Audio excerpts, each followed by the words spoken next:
Hello, and welcome to Series 2 of the Communicators, an interview cast by Parisi. I'm Nick Connor, and this week we're thrilled to have Joe Brennan join us to find out what makes an effective communicator.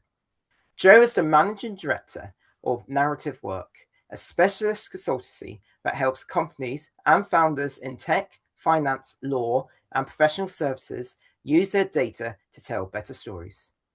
Before starting Narrative's work, Joe led content, communication, and marketing teams for high-growth startups and in large, complex organizations. Alongside his commercial work, Joe is also involved with Social Mobility Ventures. The initiative champions state-educated founders, operators, and investors across the UK. Welcome, Joe. Hey, Nick. Thank you so much for having me. Great to have you. Now, Joe, if building software is easier than ever before, why do so many tech companies struggle to explain why anyone should care about them? Why anyone should care about what tech companies are building. So kind of two parts to that. I think, firstly, their most immediate audience, so, their customers, their direct target market, they do care in that those people have problems at work, which tech companies' products can solve. Might be software development problem, might be an HR problem, might be a marketing problem. That buyer need is a bit of a risk, I think, because when someone needs something, they'll push through all the jargon, all the dead communication, and it doesn't encourage really good storytelling. So I think founders especially, so I do a lot of work with early stage tech companies, and I've worked for a long time with founders and CEOs in tech companies. I think they tend to make a couple of mistakes, and some marketing and comms people do this too. The first mistake is that they mistake commercial success for being the story. You know as well as I do, working in comms, that you'll get the odd founder who says, well, we're growing 200% year on year, we've got this like stellar NPS score, our customers love us, and now we've raised 25 million, so like, where's our FT article? Which is a bit of like the expectation management that comms professionals have to do, but they're sticking together loads of data points and imagining that people will buy into a narrative. And data is not your narrative. It's not your story. Your narrative doesn't look like your revenue growth. Your revenue growth ideally should be this lovely linear sort of few percent step up every month. That's not what a story is. A story has a few key elements. It has someone who wants something.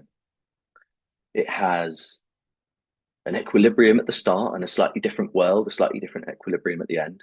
And in the middle, it has moments of peril and disaster, and it has moments of triumph and ecstasy. That's not what most press releases look like. It's not what most interviews look like. And the other risk is a commercial risk, a scaling risk. If you found some initial success with one customer segment, doing a great job, and maybe you're showing them ads, you're sending them loads of cold emails, and you're winning customers and you're growing your revenue. That's all good. That's all fine.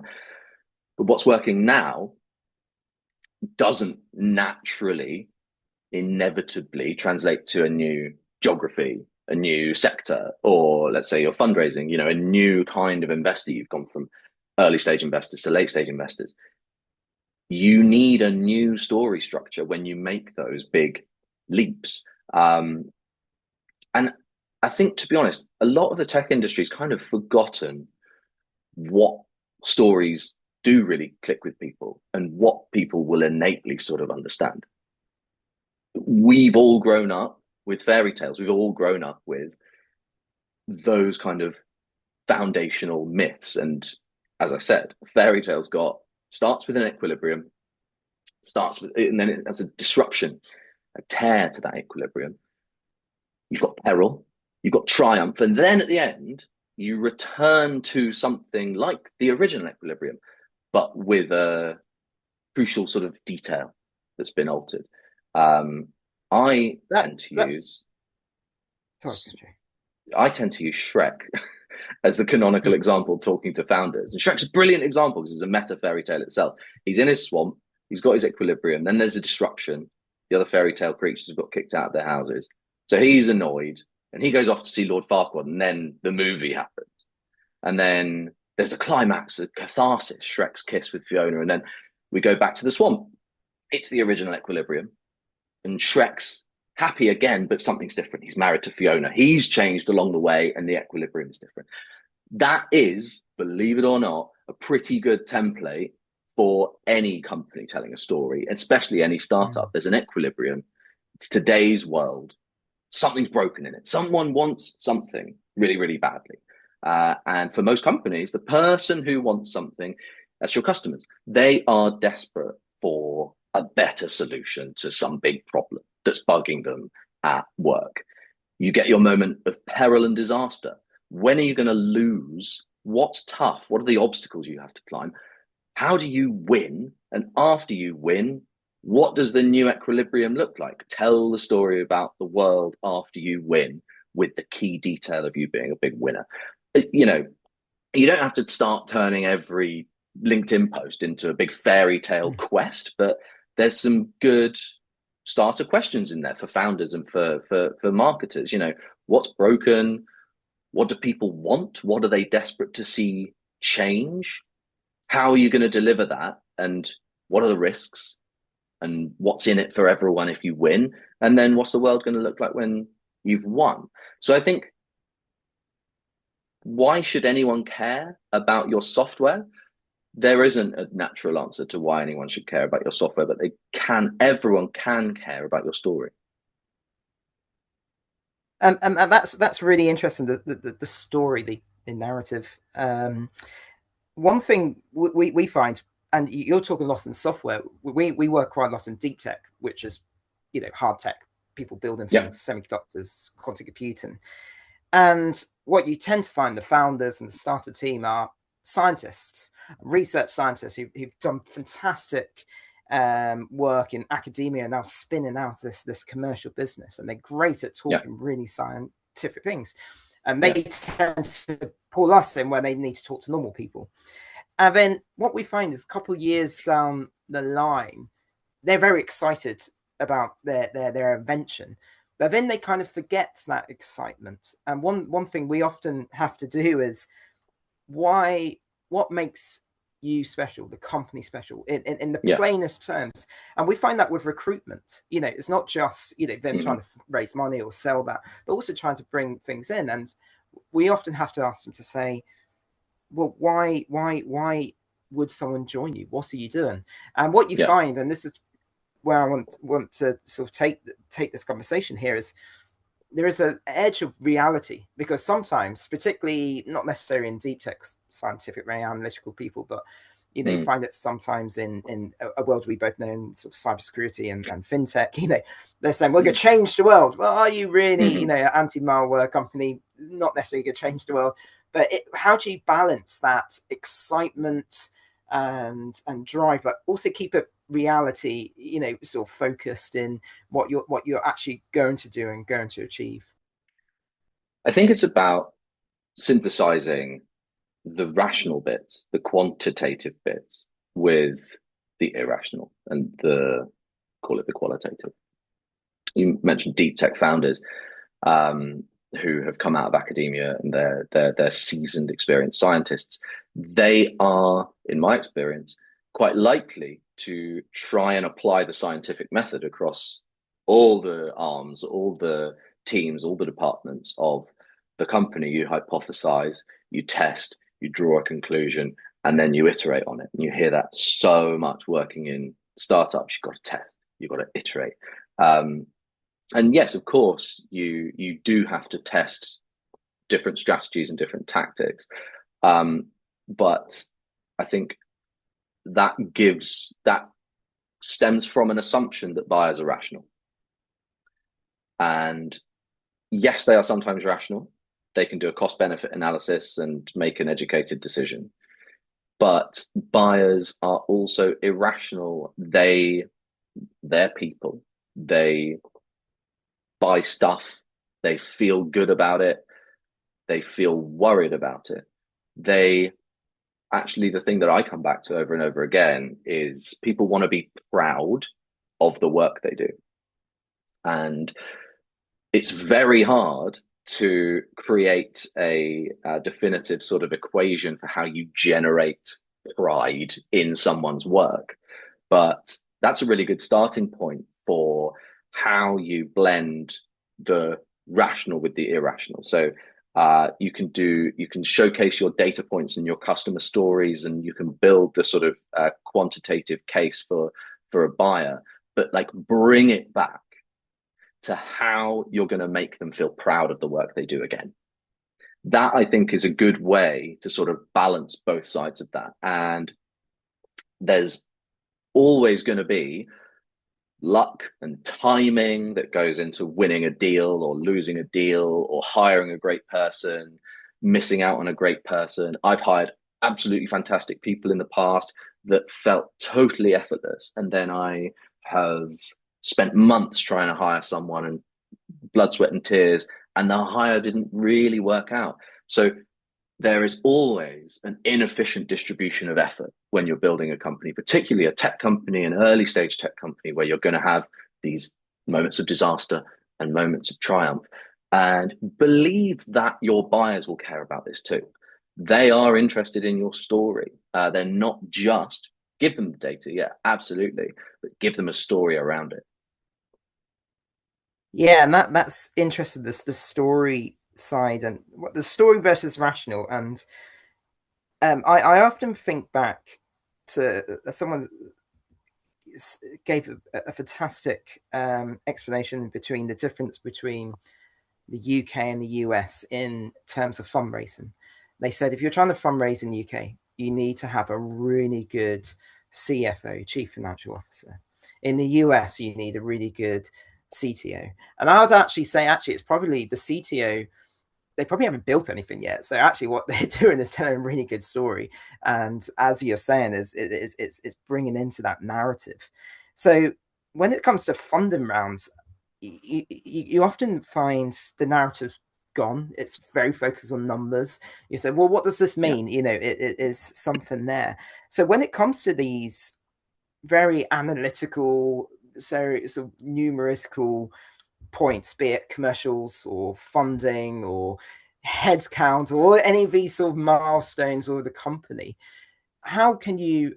What is there a cultural thing in the UK? Do you think where we're very much focused on the numeracy on these announcements?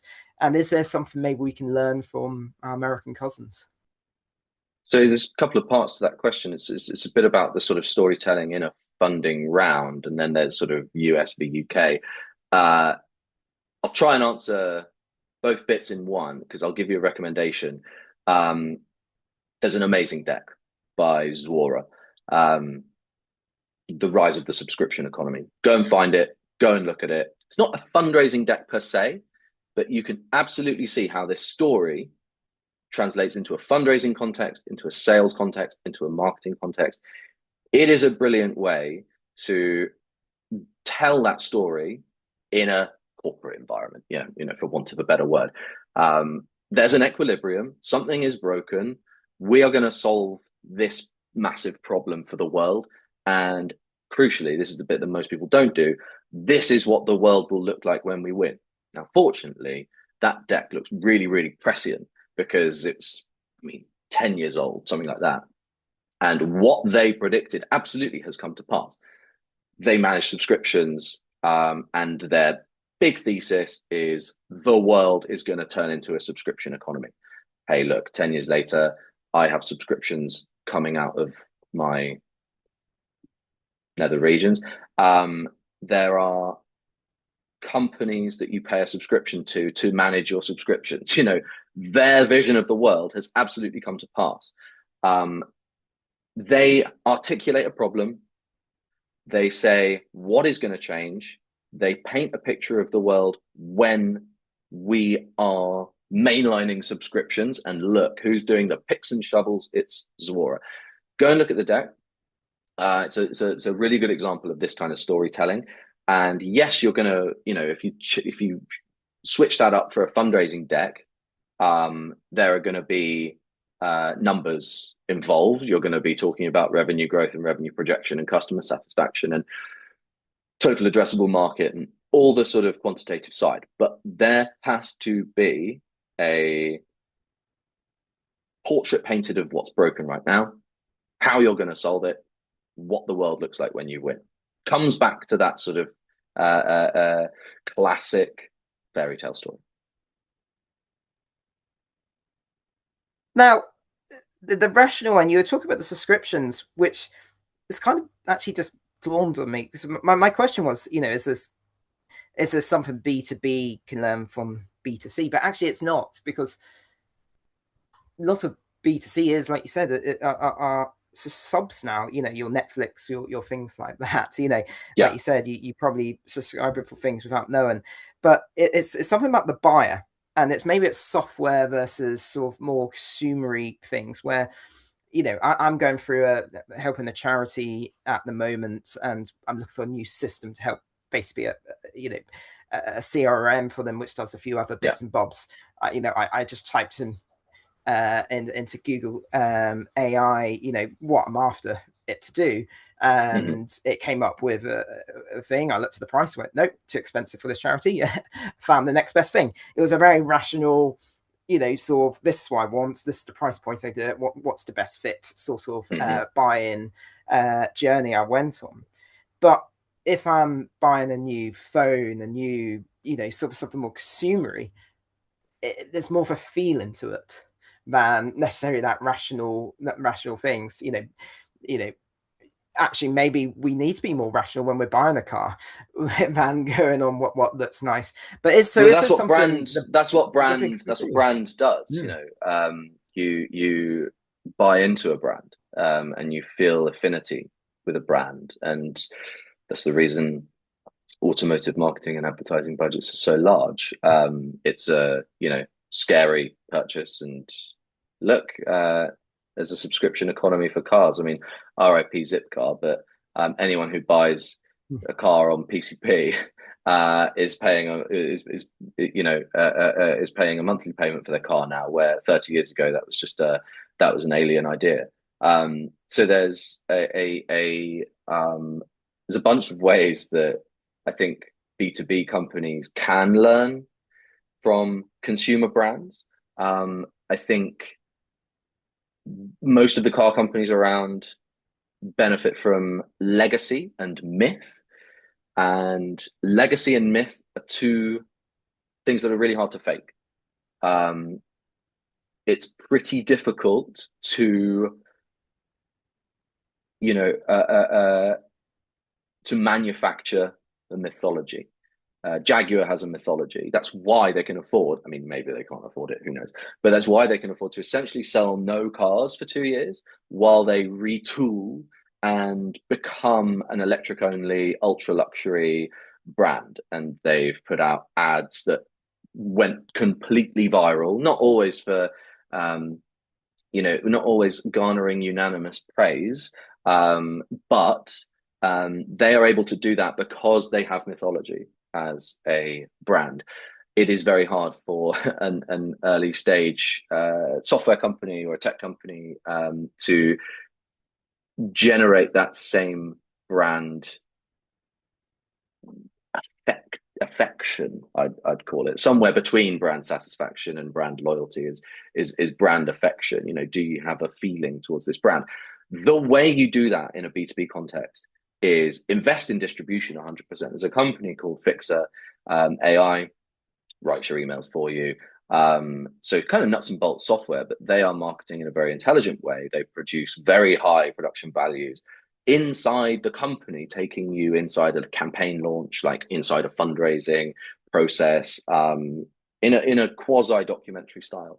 I think that they do a great job of that because they understand where their audience are.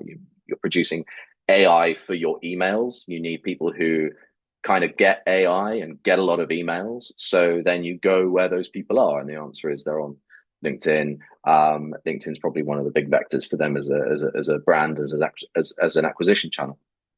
The days of do SEO, buy a few ads, and reap the rewards in terms of rapid customer growth, like those days are over. You need to develop your own brand and start to build your own mythology.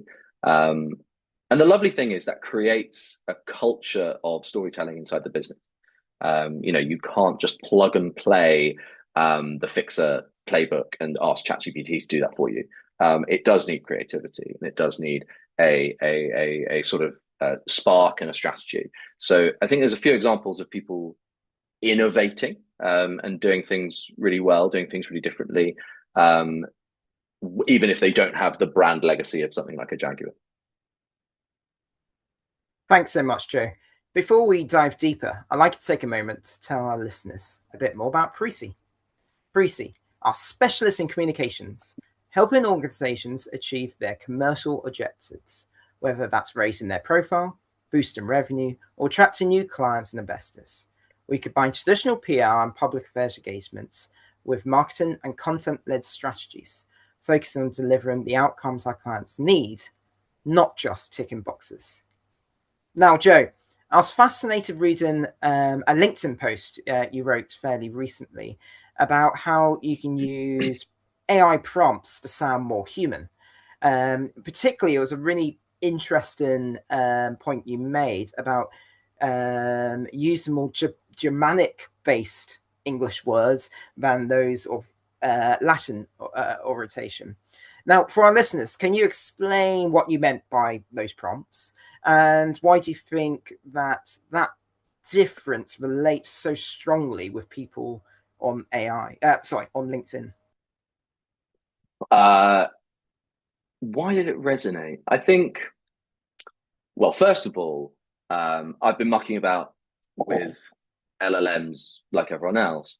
And the immediate thing that I noticed, which again is not really new, that a lot of the prose is quite flat, it's quite lifeless, and everyone is starting to sound the same. For at the same time, for people who really care about language and who love language, this might be the most interesting time to be working. You essentially have a an industry, or well, indeed, almost every industry has automated okay writing. So, how not acknowledging that new reality, how do you get better material out of an LLM? You can, muck about and change a few things. And I realized that quite a lot of what I was getting out of well, actually mostly Claude. I don't really use ChatGPT. I use Claude more. Was it needed more emotional depth, and one way to do that is to say, well, give me more Germanic words. Most of the things that are true to our essence,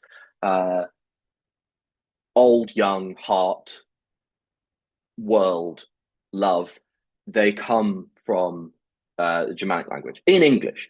And you can prompt an LLM to reduce the proportion of Latin words and give me more Germanic words. What that does, it makes things sound a little bit less sort of a little bit less precise, but in a good way, a little bit less maybe intellectual, and a bit more emotional, and a bit more grounded in feeling, and a bit more rooted in what makes us us.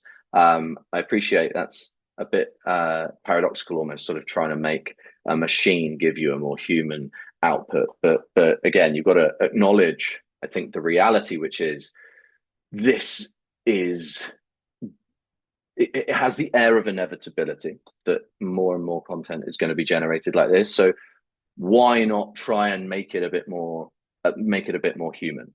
Um, I think the same applies to, I mean, practically, there are a bunch of ways to get better, results out of an LLM. I've been sort of playing with specifying domain authority and things like that. So you can get rid of some of those sort of edge cases that it might pull in from a more esoteric source that it's scanned, and sort of give it higher domain authority output, and that sort of seems to return slightly more sort of reliable results if you're going for something with a lot of search engine traffic and that sort of thing. But like, it comes back to how much do you care about language? How much do you want people to care about the things that you're saying, as a founder or as a company?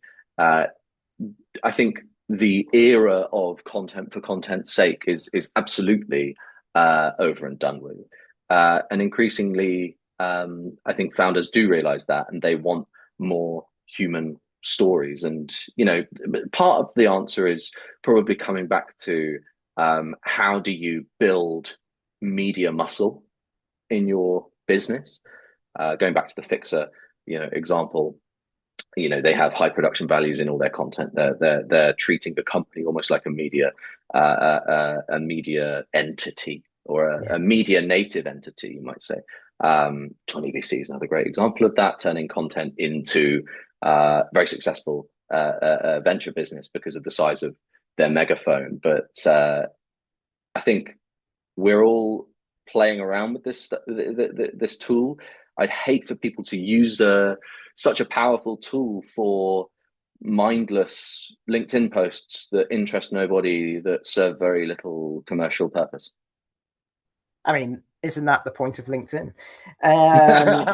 Without AI. One of the things I find absolutely fascinating by you, Joe, is, and our listeners may not know, we used to work together, and by Indeed. far one of the best copywriters and communicators I've ever worked with, because you're a real thinker when it comes to language and storytelling. You're very and kind, how to and do you're it. Yeah. far too generous. Oh, well, it's different because you do take a very, I guess, academic approach to it, where actually, where people have found similar, backgrounds, sort of studied the language and studied, sort of literature, they tend to be quite against technology, against AI, even before AI. I've worked with a number of communicators and copywriters who weren't even who were actually quite against spell check, let alone when it comes to using AI. So, I guess my question here is AI a good thing? Is it going to help? Is it going to democratize sort of language and communication, or do you think it's ruin language and communication? It'll do neither. It'll change it, and the second and third order effects of those changes will be quite profound. But we don't know exactly what those second and third order effects will be. I think in an ideal world, not in an ideal world. I mean, I like everyone else coming out of university, I was idealistic, and I wanted to work in journalism, and then I wanted to, and or publishing, and was doing all those good internships, which aren't exactly the most sort of financially rewarding. But I was an idealistic young man. But two things happened, I suppose. One was the base sin of avarice, and journalism and publishing salaries weren't quite as attractive. But the second was the sort of the pace of change, and a sort of willingness to get on board with how quickly things were changing. And I say, being in a business, in an industry that is growing and changing so quickly, I do find I do find exciting. I'm bamboo, not lichen. If you want to, if you want a little horticultural analogy, um, I'd rather sort of do something really quickly, grow, and then career ADHD. Like, what else can I do next? Whereas the world needs lichen, let me say. And if there are people who feel worried and threatened by what AI is going to do, I totally sympathize with them. And disruption is never comfortable. But I read something a while ago um, that said, 60 years ago, 70 years ago, there were 360,000 switchboard operators in the United Kingdom, phone switchboard operators, mostly women in those jobs. And, there are huge sweeping changes that have happened for a very long time, not just in the AI era, not just in the era of where software has eaten the world. There are these massive changes to whole industries um, that we have broadly absorbed and subsumed and progressed through as a society. And does that make job losses good? No, but I have some sympathy, I think, for the people that say if we are able to use these tools and these products to their best effect, we will be better off as a result. I want that to be true. And I don't want a super intelligence to devour us all, chasing paper clips, as the analogy goes. But there are a number of positive changes that will happen as well. And I hope that we will find a way to use it intelligently without diminishing our creativity. I think storytelling will remain deeply human and deeply personal. But try not to just scroll LinkedIn all day, because right now you're going to see uh, a lot of posts that don't add an enormous amount of value to your working day, your working week. Yeah, I mean, and that's interesting because it's not almost what you're saying; it's also how you're saying it. And is there a case where things become a lot more uniform because the heavy lifting or all the lifting is being done on sort of narrative sources, be it LinkedIn, be it on web page, has been done by AI. So everyone's kind of sounded the same. So do you think there's an opening, or is this something a founder should think about? Is what how you sound, and is there maybe a code they should follow so they do sound a bit different? Well, there are any number of codes and playbooks that are very tempting to founders and marketers and communications people. Um, but I think following a playbook has highly diminishing returns. Probably the worst time ever to follow someone else's playbook, because if someone's writing about, oh, this is how we scaled to 100 million revenue, they probably did that a few years back, and things have changed quite profoundly since then, or they're likely to have changed quite profoundly. And the other thing that happens when really successful companies do something and execute a strategy, they also build a moat around that strategy. So HubSpot, very successful company.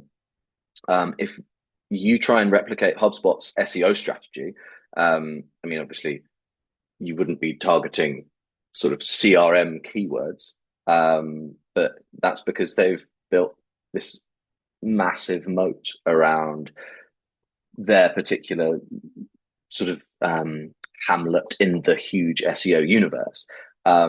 And following someone else's recipe for success is probably less likely than ever to result in your own success. So you've got to